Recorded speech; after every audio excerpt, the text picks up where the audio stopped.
Fala pessoal, tudo bom com vocês? Começando mais um Vidcast e hoje nós estamos aqui com ele, professor da UFRN aqui do DECOM. Ele é pesquisador, curador, coordenador do Mostra Monstra. Nós temos o prazer e a honra de receber Rodrigo Almeida. Boa tarde, Rodrigo. Olá, tudo bom? Weiler, boa tarde. Quero agradecer o convite para estar aqui com vocês. Eu que agradeço você participar aqui com a gente. Espero que você goste da conversa. Massa, vamos lá. Rodrigo, vamos lá. Pra gente começar, se apresente um pouquinho, fale quem é você, o que você faz, quem é o Rodrigo no universo do audiovisual. Certo. Eu sou Rodrigo Almeida, né? Eu sou professor aqui do Departamento de Comunicação Social da UFRN. Eu estou atualmente como chefe de departamento até o final do ano, até o começo, talvez, de 2026. Eu sou professor especificamente do curso de audiovisual, né? Eu dou as disciplinas de edição e montagem, teoria das imagens e fotografia, mas com o tempo eu migrei já para roteiro, cinema brasileiro, enfim, eu sou um pouco uma surpresa também, assim, né, em relação às disciplinas.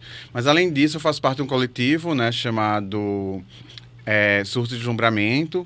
É um coletivo de produção audiovisual, que faz parte eu e mais 3 outras pessoas.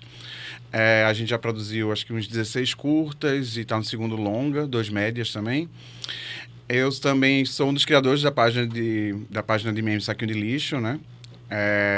Agora já não estou mais tão atuante, né? Mas, enfim, fiz parte por muito tempo, né? Desse mundo da produção de memes e tal.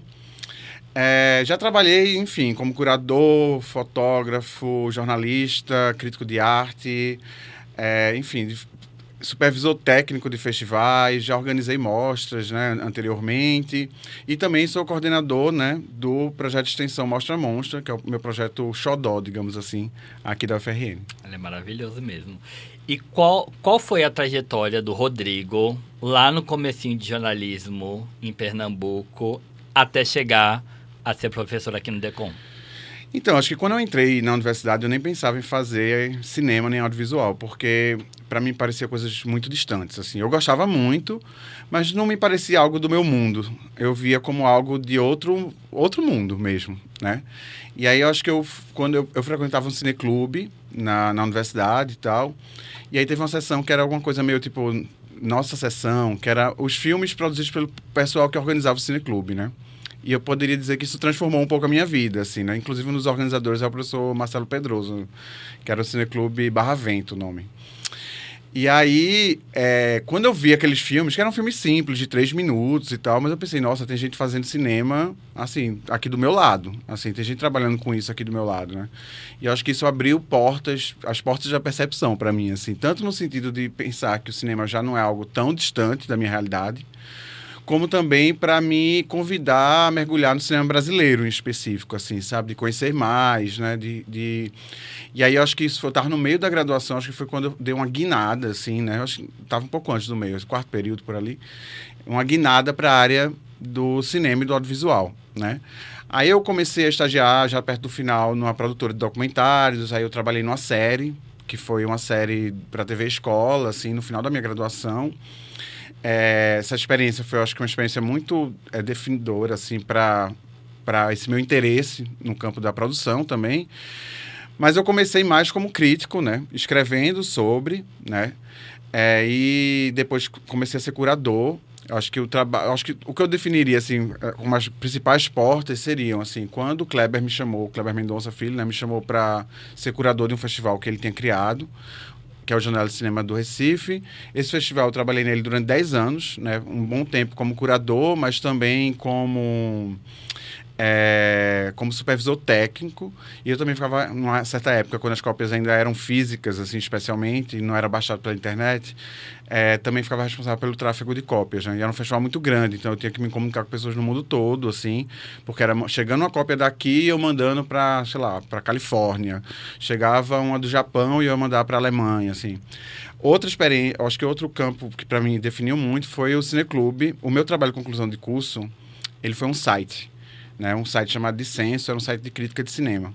E aí eu convidei várias pessoas em Recife para escreverem sobre cinema e publicarem nesse site e tal.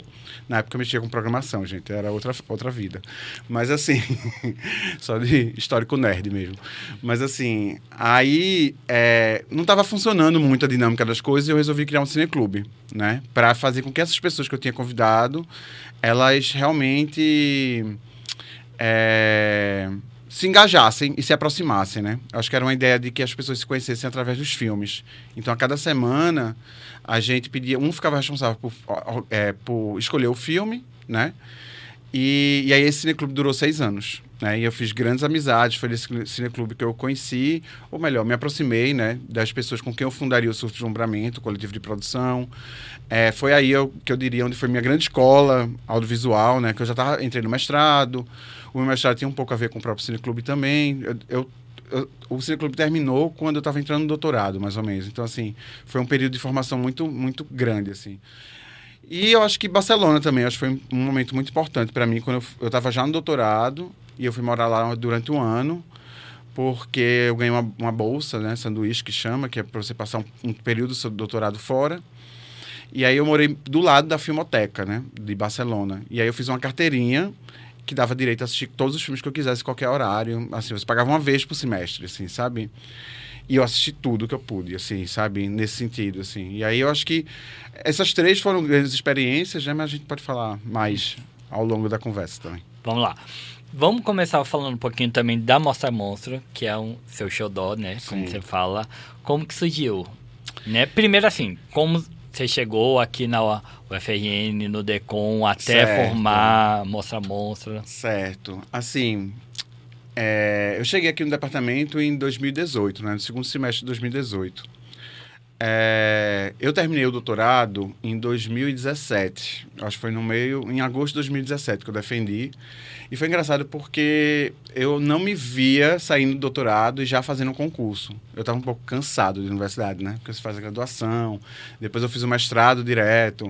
Eu passei um tempo, depois que eu terminei o mestrado, fora da universidade para trabalhar e tal, fazer outras coisas. Fui dar aula, inclusive, virei professor numa particular lá de Recife, trabalhava no jornal como crítico de arte, enfim, tinha outra vida. E aí, quando eu passei no concurso, quando abriu o concurso aqui, eu fiquei, nossa, eu tenho que fazer esse concurso, assim, porque era muito a minha cara, né, assim, modéstia à parte, eu achava assim, não, esse concurso é pra mim, não tem como perder esse concurso, então eu vim por causa disso, né. E eu pensei em Natal também, porque é uma cidade perto de Recife, né, e não é tão absurdo, apesar que eu nem vou, assim, não tenho essa necessidade de ir tanto, mas principalmente porque tem praia, assim, né, pra mim, mesmo que eu não vá pra praia todo dia, não é nem sobre isso, mas pra mim é importante saber que eu tô perto do mar, assim, sabe. E aí eu cheguei aqui em 2018, a extensão sempre foi uma área que eu sempre tive muito interesse. O cineclube que eu organizei durante 6 anos era um projeto de extensão, né? No entanto, eu nem sabia ainda que era um projeto de extensão, porque a gente lá em Recife, a gente não cadastrava, né? A UFRN é muito organizada nesse sentido, porque tudo é muito bem cadastradinho, assim, tá tudo registrado, né? Até para pensar uma história das coisas é bom. Então, eu passei esse primeiro período aí de adaptação. Quando foi no segundo ano, em 2019, eu criei a Mostra Monstro. A Mostra Monstro, basicamente, é meu projeto guarda-chuva. É um projeto em que eu posso encaixar todas as ideias que eu quiser ali dentro, né? E foi assim que eu pensei desde o início, né? Em 2019, eu acho que eu ainda não tinha nem cadastrado ainda. Eu comecei a usar o nome Mostra Monstra, mas eu ainda não tinha cadastrado, né? Eu comecei a cadastrar as atividades. Acho que as primeiras foram... Teve um curso, né, sobre cinema africano, com a convidar uma professora externa, Janaína Oliveira, que é uma grande pesquisadora sobre o tema, assim. Tiveram algumas exposições, porque na época eu dava aula de fotografia também, e aí eu organizei a exposição do material de fotografia. Teve uma mostra do Pedro Almodóvar, que a gente fez também, e uma mostra de neorrealismo, que foi uma mostra de cinema brasileiro da década de 80 e tal. E aí, no segundo ano, em 2020, veio a pandemia, né? E aí a gente se adaptou, assim, para fazer uma produção de conteúdo para a página. Então, a página cresceu bastante durante a pandemia, né? Porque não tinham como fazer eventos presenciais. Acho que a gente foi só retornar em 2022, né? Se eu não me engano, mas acho que sim, em 2022 a gente retornou para o presencial. E aí eu pude, de fato, voltar a efetivar aquilo que eu queria, assim, né? No sentido de pensar formação complementar, ou seja, acho que a Mostra tem um pouco esse papel de atuar nas lacunas que a gente percebe que todo curso vai ter, né? Em termos de formação, né? As disciplinas não vão dar conta de todos os campos do audiovisual. Então, a extensão é a possibilidade de você tocar um pouco nesses pontos, né? Que não são, talvez, tratados com enfim, que não são, às vezes, nem tratados, na verdade, ou que não são aprofundados o necessário, né? Além disso... acho que, além dessa questão de tratar, né, eu acho que a gente também faz uma ponte entre o pessoal que está aqui na universidade, os estudantes, né, e os profissionais da área, né, aqui do Rio Grande do Norte, de Natal e do Rio Grande do Norte. A gente tem essa parte ainda de produção, né, então a gente ainda, sei lá, tem os bolsistas, as bolsistas, elas ainda vão, assim, para alguns eventos ou fazem algumas parcerias em que elas fazem entrevistas, algumas coberturas, coisas do tipo, né. A gente ainda organiza também mostras, né? Assim, aí tem mostras variadas, podem ser temáticas, algumas mostras estudantis. Vai ter, depois da mostra de São Miguel do Gostoso, vai ter a mostra Egressos esse ano, né? A gente não divulgou ainda, mas a partir de quarta a gente vai fazer o primeiro post, assim. E, por último, em 2023, a gente começou o processo de distribuição de curtas-metragens também, né? Esse processo, ele começou por uma percepção minha de que... especialmente depois da pandemia, assim, que muita coisa estava sendo produzida, né, aqui dentro do departamento, especialmente pelos alunos de audiovisual, mas também o pessoal de jornalismo também produz. Mas as obras, elas não circulavam fora da universidade, né? E eu percebi especificamente que as pessoas abriam os formulários de inscrição de filmes em festivais e ficavam apavoradas com a quantidade de informação que era solicitada e desistiam, né? Então, pensando nisso, eu dei um curso, inicialmente, uma oficina, eu acho que rolou, que era Quero Fazer um Filme Agora, que era para mostrar um pouco como funciona a distribuição, especialmente de curtas-metragens universitários e tal. E aí, no ano seguinte, eu resolvi começar esse processo. Fiz uma formação com estudantes, que são voluntários, né, que participam, que inscrevem os filmes nos eventos e tal. Hoje a gente tem uma tabela, né? Esse ano a gente já deve ter inscrito em mais de, sei lá, deve estar em 180 festivais, assim. A gente está com 7 filmes esse ano, né? Porque também a gente tem um tamanho limitado, né? Senão a gente poderia até, se tivesse bolsas para todo mundo, né? Um mundo ideal, a gente poderia ter mais pessoas trabalhando para expandir ainda mais. E se for uma coisa que é bem bacana, né? O crescimento que está tendo nos últimos anos de produções, principalmente vindo aqui do DECOM, é bastante grande, né? Sim. Como que você vê isso como professor, pesquisador e estando dentro da Mostra Monstro que trabalha com isso? Não, então, eu acho que é notável, assim, esse aumento, né? Eu acho que, primeiro, claro, ali em 2018, 2019, quando eu cheguei, ainda não tinha se formado nem a primeira turma, né? Então, os primeiros TCCs, eles começaram a ser defendidos, acho que em 2020, assim, acho que era ainda do pessoal que era de radialismo e migrou para audiovisual. A pandemia deu uma parada geral, né? Exceto as coisas que as pessoas produziram dentro de casa, os filmes só começaram a ser produzidos no final de 2021 para serem defendidos em 2022, né? Nas disciplinas, quase tudo parou. Assim, as disciplinas estavam sendo oferecidas naquele modelo remoto, né? Então, acho que em 2022 deu um primeiro boom, eu diria, assim, né? E esse boom, eu comecei a perceber, e aí teve um TCC em específico que eu orientei, que foi, eu acho que, o disparador para essa ideia da distribuição, que foi o Colchão d'Água, da Lívia Mota, né? Porque ela fez uma animação, né? E é uma animação que eu gosto muito.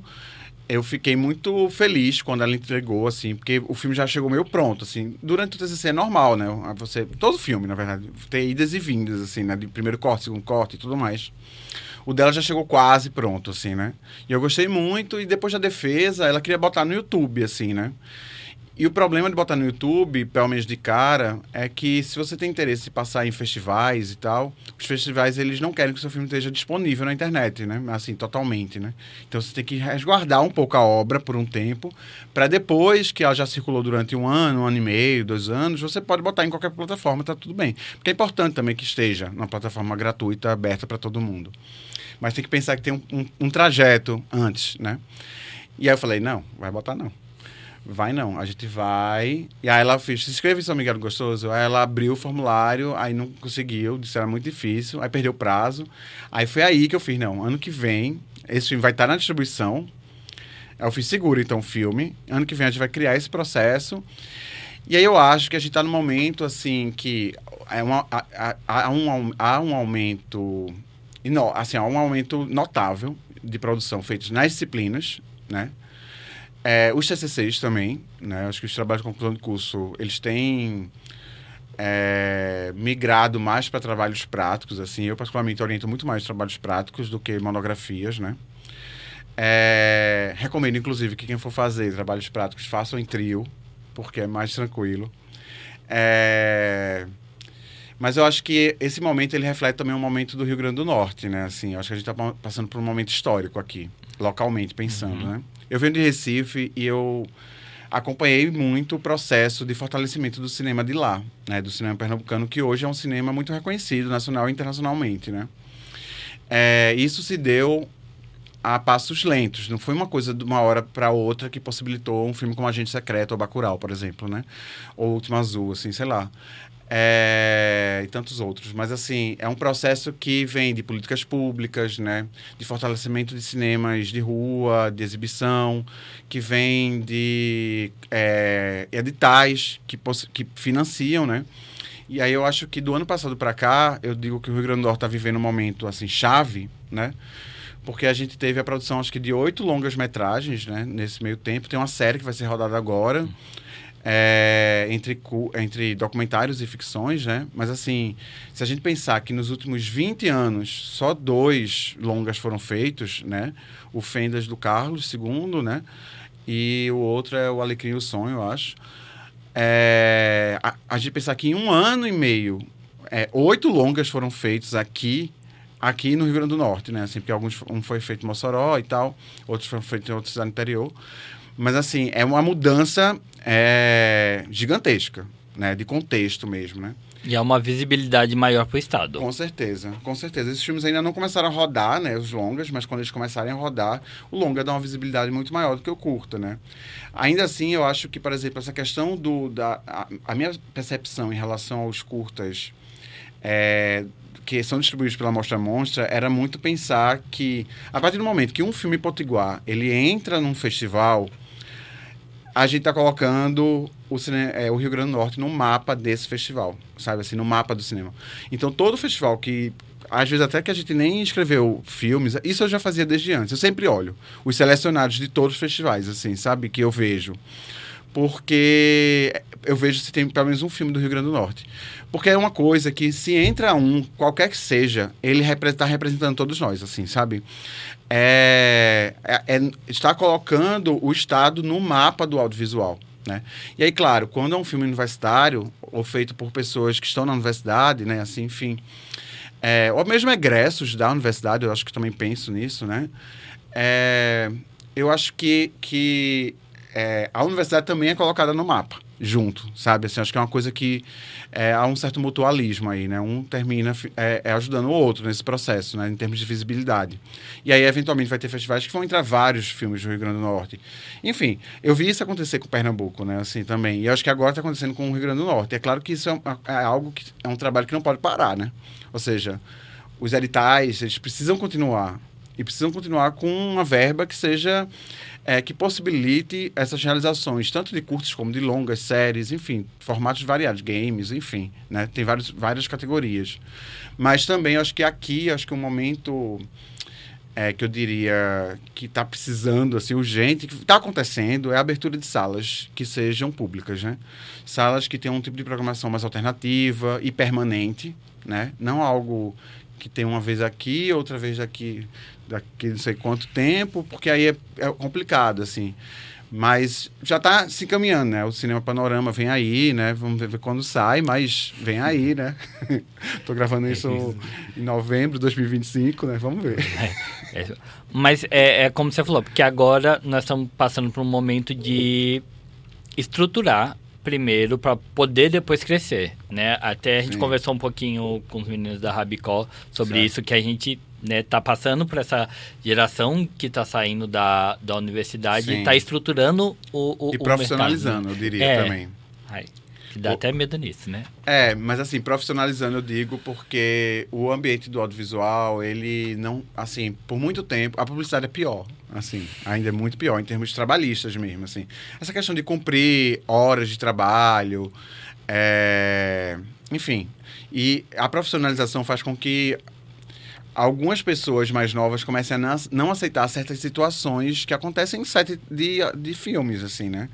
Então, isso é uma coisa boa, assim, sabe? Porque isso passa por vários aspectos, né? Desde pessoas que gritam, por exemplo, né? Até você não colocar, por exemplo, não dar o mínimo, que é comida, para a sua equipe, né? Então, assim, eu acho que tudo isso está sendo repensado para que as pessoas tenham condições mais dignas, não seja tão precarizado. Claro, a gente sabe que o orçamento ainda é o maior problema, né? O pessoal ainda vai descobrir que o maior problema não é só orçamento, né? É distribuir esse filme, né? Porque é muito difícil botar... Foi incrível fazer esses 8 longas, né? Mas beleza, eles vão passar em festivais, eles vão passar em eventos variados, mostras, enfim. Mas eles vão entender que existe um segundo gargalo, que é conseguir colocar esses filmes para passar numa sala comercial de cinema, né? Porque aí chega num outro nível de negociação que é muito difícil, né? É muito difícil esses filmes que têm um caráter mais independente, né? É por isso que existem algumas leis que estão sendo pensadas aí para garantir, pelo menos, a exibição desses filmes, por exemplo, pelo menos localmente, né? É claro que é interessante que eles passem em outros espaços. Quanto mais espaços, melhor. Aqui no país e fora. Vamos falar um pouquinho da Mostra Monstro agora? Claro. Como que funciona a curadoria? Porque, como você falou, se pudesse, teria bastante filme, mas hoje tem uma quantidade limitada de filmes que vocês conseguem abarcar e colocar nos festivais, né? Como funciona a curadoria? Essa parte da distribuição, geralmente, o que acontece? Eu faço uma primeira seleção de filmes que são filmes do ano, assim, que eu assisti. Ou que foram... Porque, assim, por exemplo, minha disciplina de edição e montagem é uma disciplina que sempre rende filmes, né? Inclusive, vários filmes que foram distribuídos anteriormente saíram da disciplina de edição e montagem. Então, tanto no primeiro semestre como no segundo semestre, saem, em média, uns 6, 7 filmes. Então, desses filmes, geralmente, eu seleciono pelo menos um, né? Depois, eu também participo de muitos TCCs, também oriento alguns TCCs. Desses outros, eu também seleciono pelo menos 2 dos TCCs. Então, todo ano começa com 3, já pré-selecionados. A seleção mesmo, ela acontece um pouco depois, que a gente abre uma convocatória anualmente. Essa convocatória sai geralmente em março, né? E aí é uma convocatória para preencher o restante das vagas, que podem ser de 4 a 5, né, filmes. E geralmente eu convido pessoas ou seja, geralmente eu convido alguém que participa da Mostra Monstro, né, que está participando naquele ano, algum bolsista e tal, que não pode ter nenhum tipo de envolvimento com nenhuma das produções que se inscreveram, né? E um convidado externo, que é um professor. Eu já convidei o André Antônio, que é o diretor de Salomé, né, que é professor no FPE. Eu acho que esse ano foi o Marcelo Pedroso, acho que Tereza já fez também, enfim. Eu sempre convido uma pessoa que não está diretamente envolvida, né, com a Mostra Monstro, para participar dessa seleção, né? Porque aí eu acho que eu faço essa pré-seleção, essa primeira seleção, e a outra eu fico meio de fora. Eu fico mais observando as sugestões que o pessoal coloca, né? Assim, para chegar no recorte final. No último ano, quer dizer, neste ano, a gente ainda está em 2025, eu pensei, assim, eu escolhi uma animação, um documentário, né? E um filme que era uma ficção e uma ficção / experimental, assim, né? Para essa pré-seleção, assim. Aí eu fiz um recorte mesmo pelos gêneros dos filmes, assim, porque eu acho que cada um deles tem os festivais, eles têm muitos recortes, né? Tem festival só de documentário, só de animação, só universitário, né? E aí eu acho que tendo pelo menos na cartilha, assim, né? Tipo 3 gêneros diferentes, já dá para inscrever em festivais mais variados, né? E só para terminar, tem uma outra coisa que a gente organizou agora, meio que a plataforma da Mostra Monstro, né? No Vimeo, que é vimeo.com/Mostra Monstro. E aí, além dos filmes que estão sendo distribuídos anteriormente, né, a gente convidou alguns outros TCCs e tal, para a gente colocar lá, para ser uma espécie de vitrine, assim, sabe, do que tem sido produzido por aqui. Não é uma ideia de botar todos, né, porque assim, todos os trabalhos eles estão no repositório da universidade, né? Mas assim, de fazer uma seleção mesmo, então tem uma curadoria, né, de colocar pelo menos um recorte que seja interessante, assim, para a gente entender o que está sendo produzido aqui dentro, assim.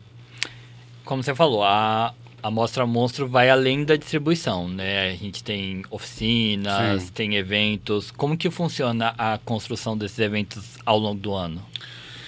Então, no começo do ano, geralmente tem pré-estabelecido um curso que vai ter sempre, né? Porque é um curso que a gente geralmente escreve no edital daqui. Então tem esse curso carro-chefe do ano. Além disso, em termos de eventos, tem alguns eventos que são meio que certos. A Mostra Egressos é uma delas, assim, né? Que a gente não sabe quando vai ser, mas vai ter, né? É isso. E vai ser no segundo semestre, perto do final do ano, né? Porque a ideia é sempre pegar os 2 semestres anteriores. Muitas dos eventos que acontecem são parcerias, né? Como nesse ano tiveram esses filmes, teve a Paulo Gustavo, a Pinab, vários editais, eles geralmente colocam algumas contrapartidas, que são palestras e coisas do tipo. E aí o pessoal, enfim, eu terminei já conhecendo nesse meio tempo que eu tô aqui em Natal, né? Eu me aproximei muito das pessoas que produzem filmes aqui, né? André Santos, o pessoal da Caboré, Babi, enfim, o Pedro Fiuza, enfim, Mariana, uma galera, né? E aí essas pessoas, o Davi Revoredo, enfim, essas pessoas geralmente me procuram para fazer algum tipo de contrapartida aqui no departamento, né? E como a gente tem o curso de audiovisual, enfim, são pessoas do mercado, pessoas que estão produzindo, né? Naturalmente são temas que interessam a gente, né? E a gente termina afinando, né? Às vezes em parceria com alguma disciplina específica, às vezes nem, né? Mas ao longo do tempo também acho que a Mostra Monstro ela se consolidou muito a partir de parcerias, né? Então são essas parcerias que são individuais, mas também institucionais, né? Ou seja, sei lá, no Intercom a gente tem um projeto chamado Cine Limite, que é um projeto de restauração de filmes. A gente fez uma mostra de cinema queer paraibano no Intercom Nordeste, que foi feita por conta dessa parceria. Agora teve a mostra de cinema marginal piauiense, que foi a mesma coisa, foi o mesmo pessoal. Então, assim, eu acho que muito surge de parcerias. No primeiro semestre desse ano, em particular, eu ofereci pela primeira vez uma disciplina chamada Práticas Extensionistas em Audiovisual. E a partir dessa disciplina tiveram vários eventos, né, que foram organizados pelos próprios estudantes. Assim, o que eu lancei para eles era do tipo assim, o que é que vocês queriam fazer, ou sei lá, sobre que tema vocês queriam que tivesse um evento aqui no departamento, né? E aí foi um pouco isso, assim, que funcionou, que funciona. E como que funciona? Assim, vocês já pensam no ano anterior o que vocês pretendem focar? Como você falou, tem um curso já que é a chave que vem edital. Então, como que é essa preparação até chegar no edital desse curso principal? Não, o curso principal, ele geralmente é pensado a partir de alguma demanda do momento, assim, né? Então, não sei se eu lembro de cabeça todos que já aconteceram, assim, mas o primeiro foi o de cinema africano, né? O nome era Cinema Africano pela Descolonização das Telas, que foi ministrado pela Janaína Oliveira, que ela é uma professora lá do Rio de Janeiro, e ela é a maior especialista em cinema africano do Brasil, já conheci ela há muito tempo e resolvi chamá-la. No ano da pandemia tiveram 3 cursos, assim, um foi de imaginação queer no cinema brasileiro, com o André Antônio, porque eu achava que era um tema que interessava.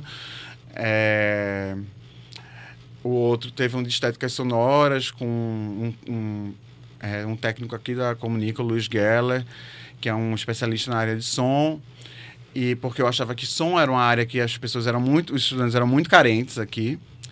E teve um sobre afrofuturismo e fabulações críticas, porque também eu acho que era um tema que havia uma demanda, assim, né, de imaginação sobre, de saber o que é, do que se trata, essa coisa de pensar ficção científica a partir dessa perspectiva.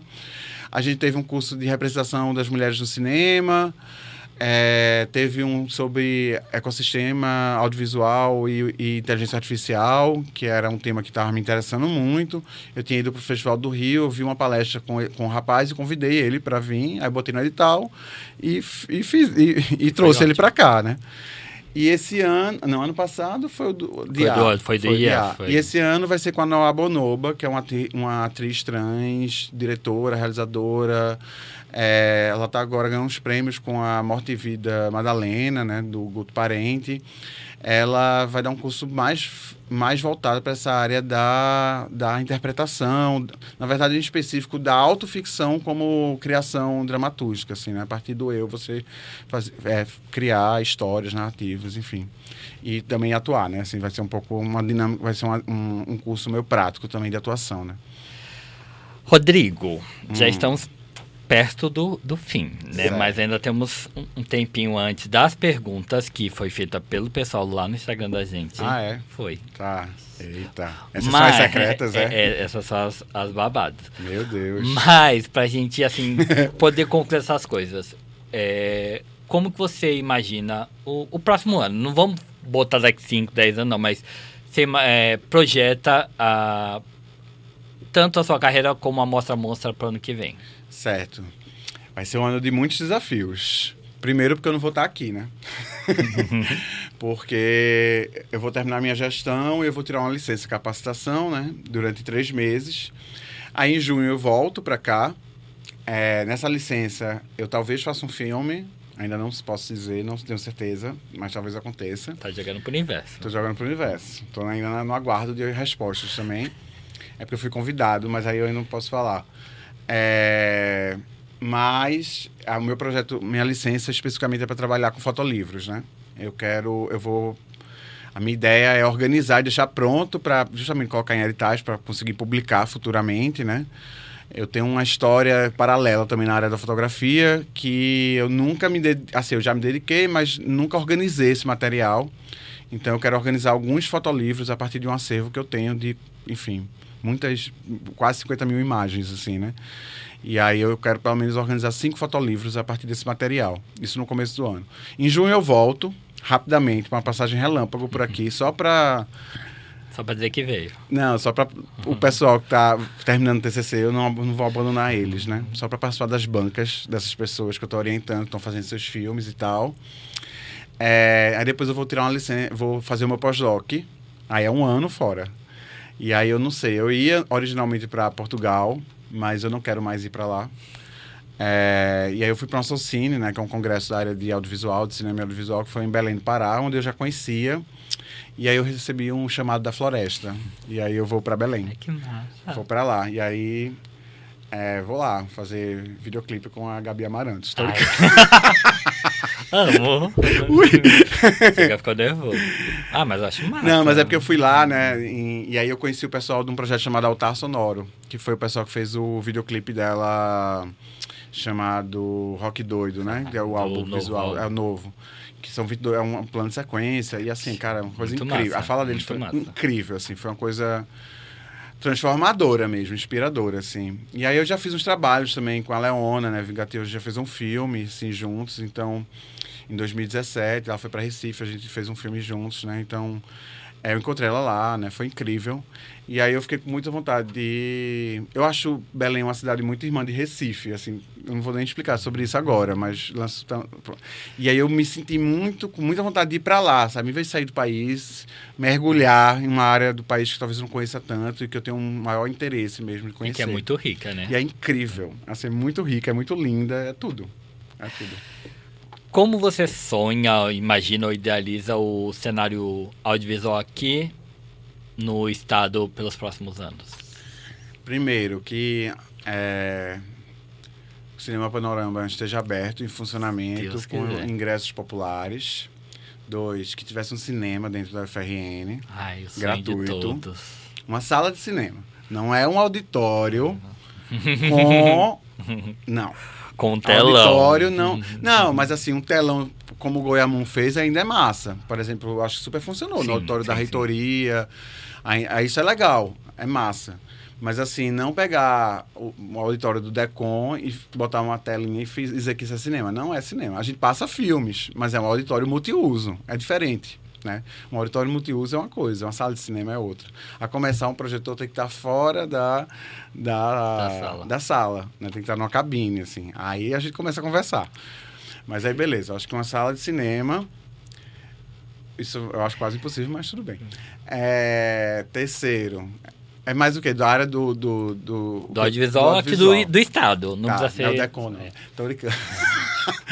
Mas lembrando que muito do estado hoje já sai do Decon, né? Claro. Não, em termos do Decon, que a gente conseguisse reestruturar os equipamentos quase todos aqui no momento, assim, né?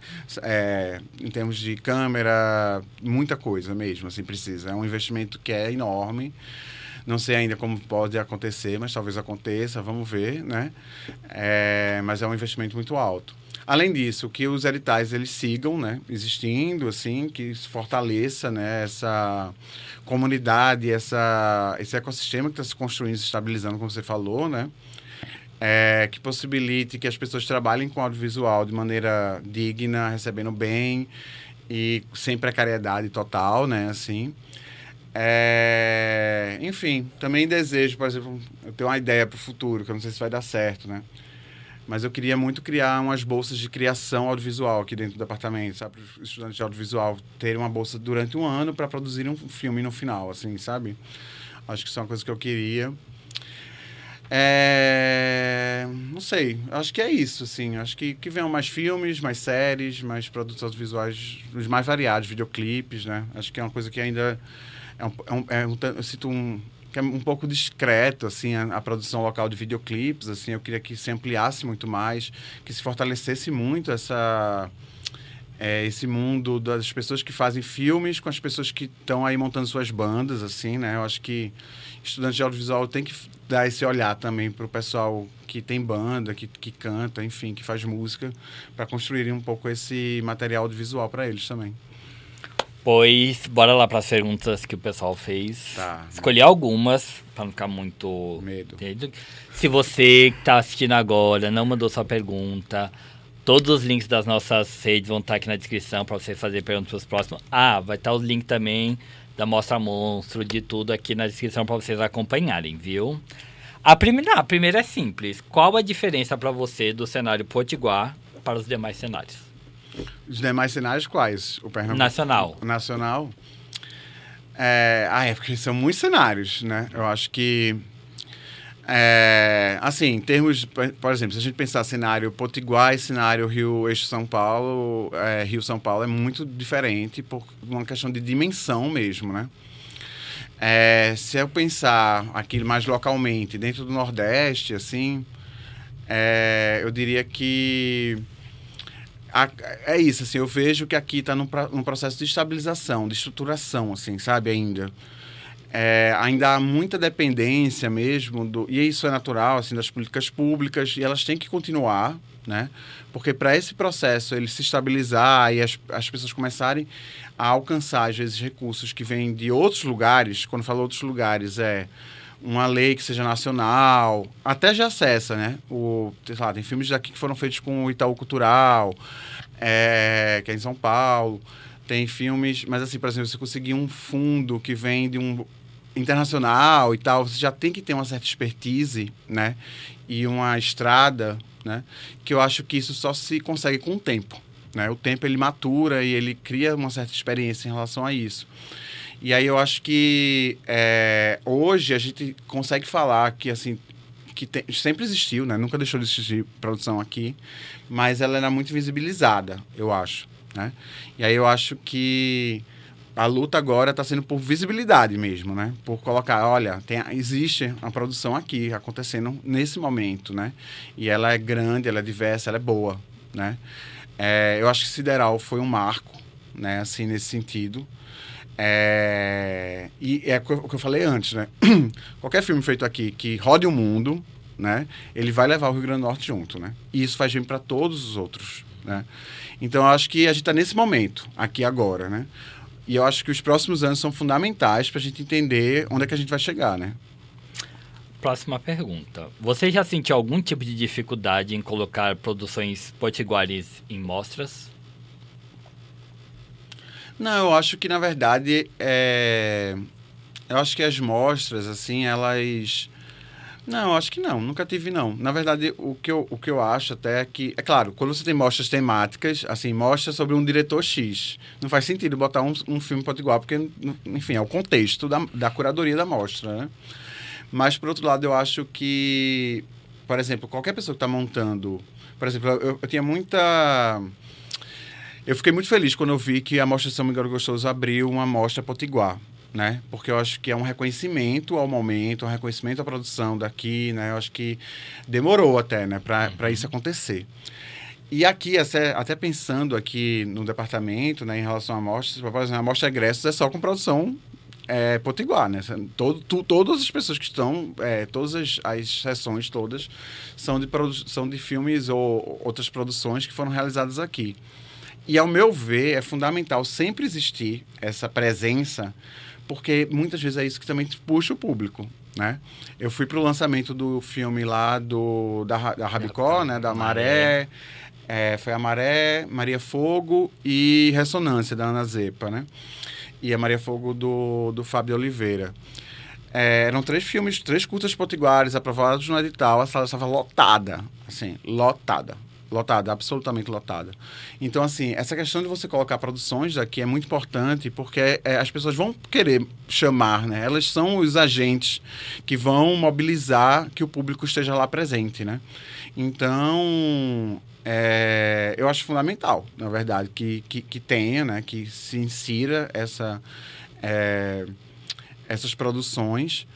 E só ver, assim, se você pensar, a Mostra da Enquadro, que são só filmes daqui também, são sempre lotadas, né? Porque, assim, é natural que quando você monta uma mostra, que a equipe toda, porque a equipe vai querer ir, né? A equipe chama pessoas, e aí, naturalmente, essa é uma tendência a ser um sucesso de público, digamos assim, né?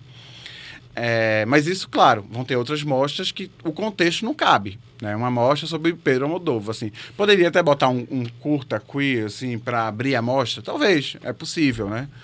É interessante, pode ser, né? Mas eu acho que é isso. Eu acho que, antes de tudo, tem que ter um pensamento sobre curadoria, né? Para ver se as coisas fazem sentido, como é que você bota os filmes juntos. Quando você monta uma sessão, você não pode botar só de maneira aleatória, assim, né? E para terminar, qual o momento que mais te marcou dentro do Mostra Monstra? Qual o quê? O momento que mais te marcou?